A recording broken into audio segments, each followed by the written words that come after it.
போக போகிறேனே, அதனால் பேக்கிங், இந்த செடிக்கு ஒரு வழியை பண்ணணும், ஃப்ரிட்ஜ் எல்லாம் க்ளீன் பண்ணணும்னு பல லிஸ்ட்டுகள் போட்டு வச்சுட்டேன். போன வாட்டி ஊருக்கு போயிருக்கும்போது நம்ம ரொம்ப பொறுப்பாக இருக்கும் அப்படின்னு சொல்லிட்டு கேஸ் ஆஃப் பண்ணிட்டோம், மெயின் எல்லாம் ஆஃப் பண்ணிட்டோம், சந்தோஷமாக ஊருக்கு போனேன். 10 நாள் போயிட்டு வந்த பிறகு தான் பார்க்குறேன் கருப்பாம்பூச்சி குடும்பங்கள் கொண்டாடும் வச்சு மாதிரி எங்கே பார்த்தாலும் கருப்பாம்பூச்சி.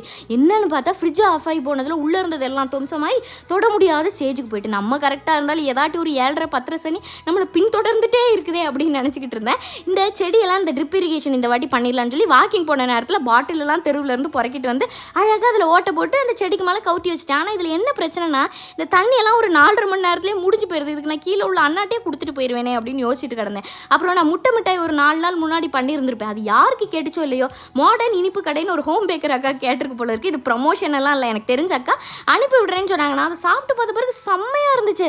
இது சாப்பிட்டு பார்த்த பிறகு தான் எனக்கு புரிஞ்சது நான் பண்ணது முட்டை மிட்டாய் இல்லை, அது வேறு என்னமோன்னு சொல்லிட்டு. தேங்க்யூ ஃபார் சென்டிங்க்கா, நன்றிகள் பல. அருமையான டேஸ்ட்டு, வேணுங்கிறவங்க ட்ரை பண்ணி பாருங்கள்.